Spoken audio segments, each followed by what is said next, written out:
Basar.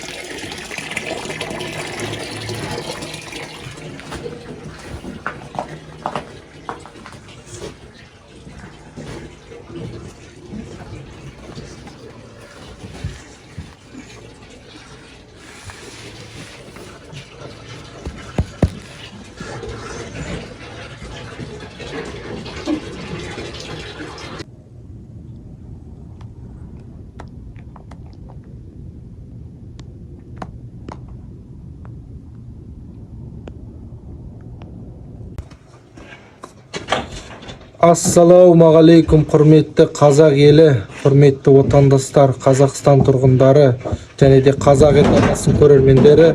Қалдарыңыз қалай? Мал жандарыңыз тегіс аман есен бе? Видеоны көрместен бұрын каналға тіркеліп, лайк басып, комментарий жазыңыздар. Видеоны таратып жіберіңіздер. Аллаға шүкір, біз 1000-нан астық. Бұл ең бірінші Алла және сіздердің арқаларыңыз. Біздің осы кішігірім каналымызды қолдап отырған азаматтарға Алла разы болсын. Комментарий жазыңыздар. Ал біз бастаймыз. Және де көрші мемлекеттер Қырғызстан, Өзбекстан, Ресей және де тағы да көріп отырған барша азаматтарға жалынды сәлем. Видеоны көрместен бұрын каналға лайк басыңыздар және де өздеріңізге сұрақ қойыңыздар. Бұл көріп отқан менің видеом сіздерге ұнай ма? Ұнамаса көрмей қойыңыздар, ұнаса до конца көріңіздер. До конца көріңіздер. Неге дейін ба? Енді жасырмай ақ қояйын. Өтірігі жоқ. YouTube канал бастағаннан кейін бәрі монетизацияға өткілері келеді. Монетизация дегеніміз ол YouTube ақша төлейді. Кәдімгідей зарплата ғой, бір ауызбен айтқан кезде. Жұмыс істеп YouTube'пен сондай бір келісім шартқа отырып, кішігірім болсын, отбасыңды асырауға жетпесе де, бензин құюға және де бір жүріп тұруға жететін ақша төлейді дейді. Рас па өтірік па, соны көрейін деп отырық. 4000 сағатқа жетпей жатыр енді, құрметті көрермендер. 4000 сағатқа жеткізіп тастау керек, бір ауызбен айтқанда. Қазір енді 2600 сағат болды просмотр. 4000 сағатқа жеткізу үшін видеоны до конца көру керек дейді. Сондықтан бір өтірігі жоқ, ащы шындық. До конца көріңіздер. Монетизация жасап тастайық. Сіздерден бір көмек болсын. Әйтеуір үйде отырсыздар ғой. Кішкене қолы бос адам ғана көреді ғой, енді былай қарасаңыздар. Қолы бос еместер көрмейді. Біз сияқтылар, например, 2 апта болды видео салмағалы. Бұл масқара ғой енді. YouTube'ға 2 апта видео салмау деген енді көп подписчиктер күтіп қалады. Солардың сенімін ақтау керек дегенде енді бала-шаға асырау керек. Түсінесіздер, қыс келді, аяз басталды. Әрі бері дейді, отыра алмай жатырық, жұмыс істеп жатырық. Кішігірім мал алып, мал сатып жүріп, видеоның ортасында салатын болам. Комментарий жазыңыздар, ұнап жатса лүпіл басыңыздар, ағайындар. Ал біз бастаймыз. Ал құрметті көрермендер, фонарикті қосып алайық. Ал кеттік. Міне бұқаларымызға Алланың қалауымен алды 4 ай, арты 1 ай болып жатыр, 1,5 ай. Енді құрметті көрермендер, көбісі айта береді енді. Өгіз ба, не нәрсе деп бұқа қоямыз. Тағы да айта кетейін, біз бордақыға бұқа қоямыз. Неге? Бұқа ол салмақ қосуына өте жақсы. Бұқаның бір ауызбен айтқан кезде енегі бар ғой, оның енегін кесіп тастасаңыздар, ол өгіз болып қалады.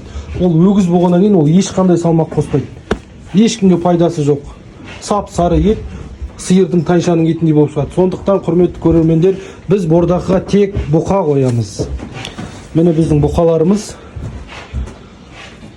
Ең айтып кететін жағдай, біз бұқаларды қойғаннан кейін біз тек қазіргі уақытта 2 мезгіл арпа беріп отырық. Біз таңертең кешке 2 мезгіл жайғаймыз. 1 мезгіл суарамыз. Енді уақытымыздың тығыздығына байланысты осындай жағдайлар. Құрметті көрермендер, тағы да айта кететін жағдай, енді бұйырғанын қойып отырық.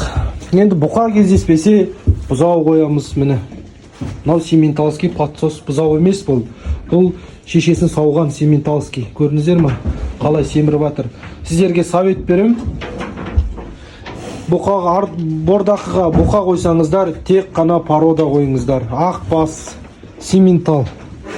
Көбінесе порода қойыңыздар. Порода деген өзінікін алады екен. Көрдіңіздер ме? Әдемі семіріп толып келе жатыр.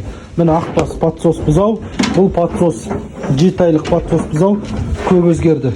Мынау 2 жасар бұқа әкеп қойдық.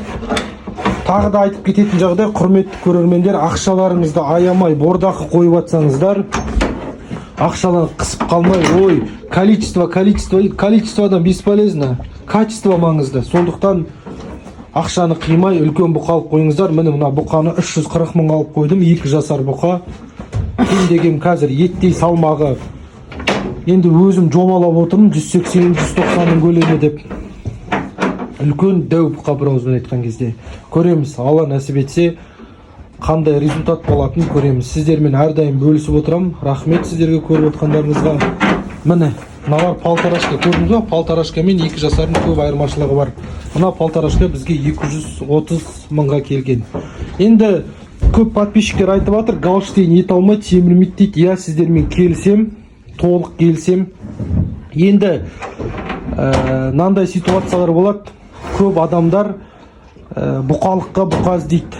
Көктемде бұқа іздейді. Өйткені қазір арық бұқалар көктемде әлі кемей, сиырға артыла алмай, ешқандай толқы болмай қалады. Сондықтан бұл бұқаларды максимально семіртеміз. Семіргенінше етке кететін етке кетеді. Етке кетпегені тұқымдыққа Алланың қалауымен бір халыққа деген бір септігіміз тиіп дайындап жатқан жайымыз бар.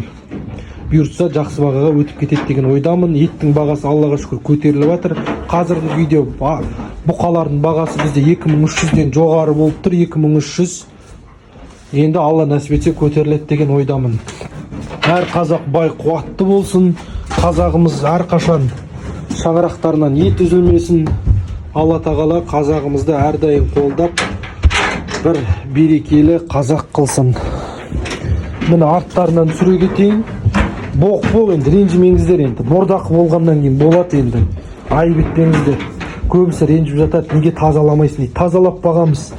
2 мезгіл тазалайын, таңертең тазалайын, кешке тазалайын. Боқ болып жатады ше. Енді түсінесіздер ғой ағайындар. Енді қора болғаннан кейін кішкене осындай болады. Оған айып етпеңіздер. Қателігіңіз болса кешіріңіздер. Және құрметті көрермендер, ақиқат дүние болғандықтан, өмір болғандықтан, біреуге жақсылық тілемейше, сен толық мұсылман болып есептелмейсің дейді. Өзіңе не тілейсің, соны біреуге де тілеуіміз керекпіз. Сондықтан құрметті көрермендер, ешқандай жасыратыны жоқ. Ең бастысы адалдық, тек адалдыққа мән береміз. Андай гормонный дәрілер қолданбаймыз. Көбісі гормонный дәрі қолданады дейді. Бұқаның бұлшық еттерінің өсуіне біз ондай қолданбаймыз, тек арпа. Өйткені ертең бұл өзіміздің балаларымызға, отбасымызға, ағайын туысымызға айналып келуі мүмкін. Сондықтан тек қана табиғи жолда адал семіртуге тырысамыз. Ең бастысы біз әрине ивермек егеміз, ивермексіз болмайды. Құрттар түспей қалады. Құрт қайдан пайда болады? Құрт мал өрісте жүрген кезде су ішеді, және де далада неше түрлі жатқан пакеттерді жеп қояды. Сондықтан құрт түсіп кетуі мүмкін. Оны обязательно.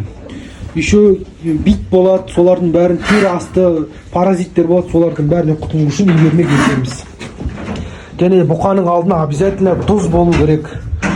Кормовой соль болу керек. Рассыпной немесе түйдектей. Бұқаның толық тамақ ішуіне өте жақсы септігін тигізеді. Мен осы қысқада нұсқа видео, құрметті көрермендер, каналға тіркеліп лайк басыңыздар.